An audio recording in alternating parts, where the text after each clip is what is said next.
Ja sam Dražen Forgač, osnivač i predsjednik FNC-a. Sezona 2 je pred nama. Što je drugačije nego prošle sezone što gledatelji mogu očekivati od Fight of Nationsa? Pa prije svega druga je kategorija. Lani smo imali kategoriju 66 kila, ove godine imamo 77 kila, odnosno welter kategoriju. Razlika je u tome što smo produkcijski digli nivo značajno i što su drugi treneri koji su imali, ajmo reći, puno više bifa međusobnog od trenera prošle sezone. Kako ste se odlučili za baš njih dvojicu, za Jokera i Slorokija? Pa mislim da je to bio savršeno logičan izbor zbog njihove prošlosti, njihovog odnosa i njihovih karaktera, odnosno osobnosti. Kako su se snašli u trenerskim ulogama? Pa mogu reći da me Joker iznenadio koliko je bio staložen i koliko je bio profesionalan i odrađivao sve lagano, dok je Fabian imao uspona i padova, ali mislim da je na kraju on odradio dobar posao, što ćemo vidjeti u epizodama. Čula sam da je ove godine bilo jako puno prijava. Kako su birani dečki? Pa birani su na temelju svojih sposobnosti borilačkih, ali i svojih osobnosti, tako da tražila se od njih da budu kompletni u svakom pogledu i da budu zanimljivi publici. Ove godine je bilo puno zanimljivih izazova. Kako su ti izazovi izabrani, odlučeni? Pa na brainstormingu, odlučeno je da budu što zanimljiviji, da ih nije prekomplicirano snimat i da budu zanimljivi publici. I da uvijek moramo paziti na to da se borci ne ozlijede na samom izazovu, jer ipak je borba ta koja je najbitnija. Krokop se pojavi u jednoj epizodi, to je bio veliki trenutak za sve borce. Kako je došlo uopće do te situacije da se on pojavi? Znam da ga nije bilo najlakše ni dobiti. Pa srećom, ja sam u dobrim odnosima s Krokapom od uvijek, zajedno smo i trenirali. Mislim da imamo veliki respekt prema njemu, također on poštuje sve što mi radimo i izuzetno mi je drago što smo uspjeli u tome da Krokap bude gost, što je potvrda i našeg kvalitetnog rada, a najsretniji su naravno bili naši natjecatelji i treneri. Iako su borci jako mladi, rekla bi da su ove godine nešto zreliji i možda nešto malo stariji. Je li to presudilo u samom showu? Jesu li zbog tog bili bolji kod donošenja odluka možda?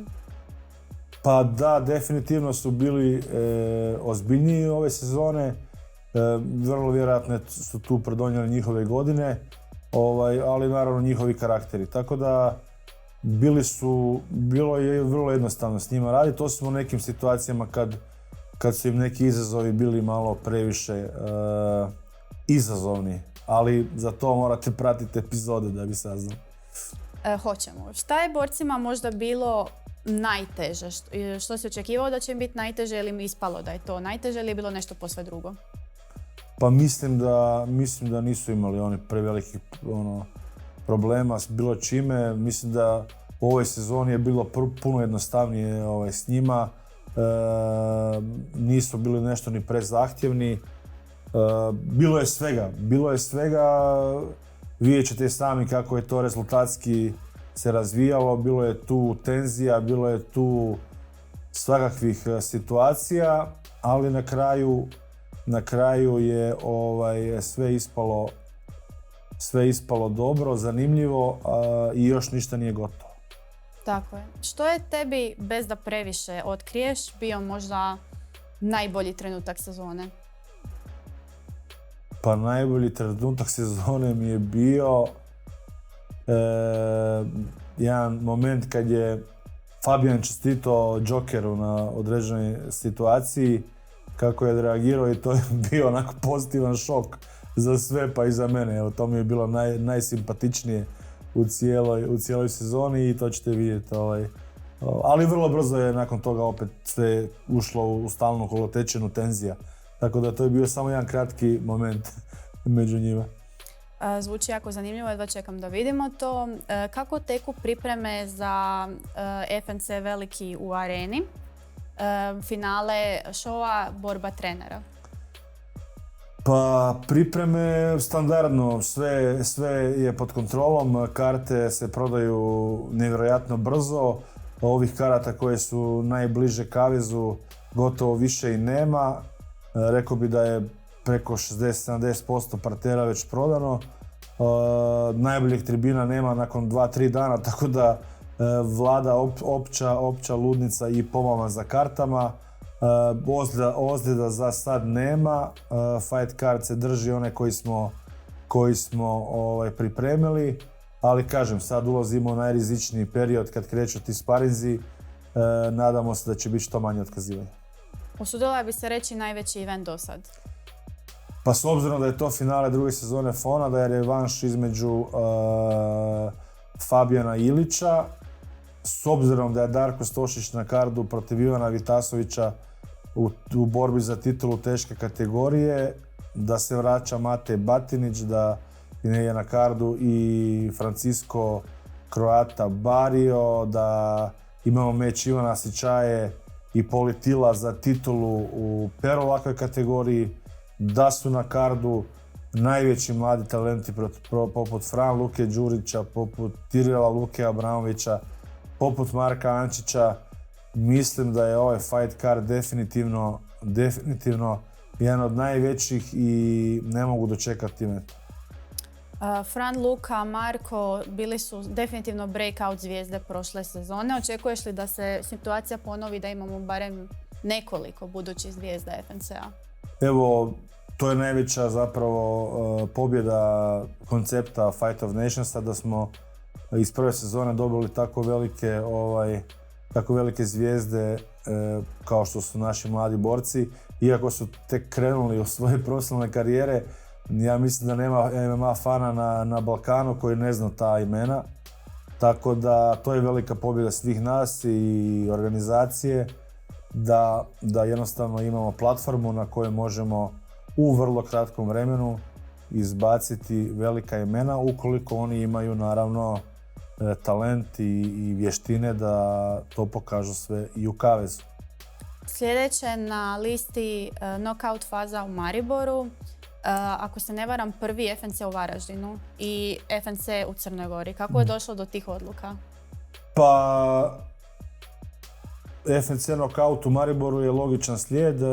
To je naša serija evenata gdje promoviramo nešto mlađe borce i vraćamo stare asove na pravi put, kao što smo to imali u Medulinu. U Mariboru će biti fight card vrlo ozbiljan. Ja bih rekao da je to jedan FNC card, samo što smo ga nazvali FNC Knockout. Logična destinacija, pošto je FNC Knockout zapravo nasljednik Valhale, VFN-a, organizacije slovenske koju je FNC preuzeo, tako da Maribor je naša iduća lokacija za knockout. Nakon toga Varaždin, grad u kojem još nismo bili, a zaslužuje po svemu da FNC dođe upravo u Varaždin. Arena je od nekih 6,5 tisuća ljudi sa parterom, moderna, nova u odnosu na druge kakve imamo u Hrvatskoj.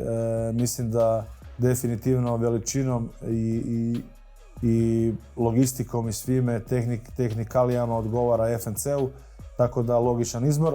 A nakon toga Podgorica, ono što je tu presudilo je svakako ogromna popularnost koju trenutno ima Miloš Janičić nakon pobjede nad Markom Bojkovićem, uz to što ogroman broj upita i poruka primam na dnevnoj bazi kad ćete u Podgoricu, evo napokon 20.12.2025. FNC dolazi u Podgoricu, u najveću dvoranu Morača, koja sličnog kapaciteta poput arene u Varaždinu. Mislim nešto veća, da će tamo u Morači biti oko 7.000 gledatelja. Uopće ne sumnjam da će biti puna do posljednjeg mjesta. Ilić nam je izdvojio Janičića kao najveću zvijezdu FNC-a. Bi li se složio da je definitivno jedna od najvećih zvijezda, ako ne i najveća? Pa mislim trenutno najveća, definitivno, jer sve što je vezano uz njega gori na društvenim mrežama i na internetu, što je logično. Pobjedio je opet jedno od naših ponajvećih zvijezda, to je Marko Bojković, koji je bio neprikosnoven u svojim prijašnjim mečevima do ovog. I Marko Bojković je pobjedom nad njim zapravo preuzeo dio i njegovih fanova i hajpa i novih fanova. Tako da čestitamo na tome i još jedna velika potvrda da i FNC doslovno preko noći može promijeniti život. Spomenuo si tu vatru na društvenim mrežama, kako on gori na društvenim. FNC ne radi samo na jačanju boraca kao boraca, radi i na jačanju njihovih ličnosti i njihove pojave u javnosti. Možeš li nam reći malo više o tome? Pa definitivno mi pružamo platformu svakome od njih da se prezentira ne samo u kavezu, nego i mimo toga. Znači, strašno puno ulažemo u najavne videe, u emisije o borcima, o Countdown, Fight Life, našim zapravo serijalu koji ide prije samog eventa, plus brdo intervjua koje uz sve medije i mi kao FNC snimamo i objavljujemo, tako da svako može pokazati ono što zapravo je, svako može privući publiku na ovaj ili onaj način, a ne samo borbama.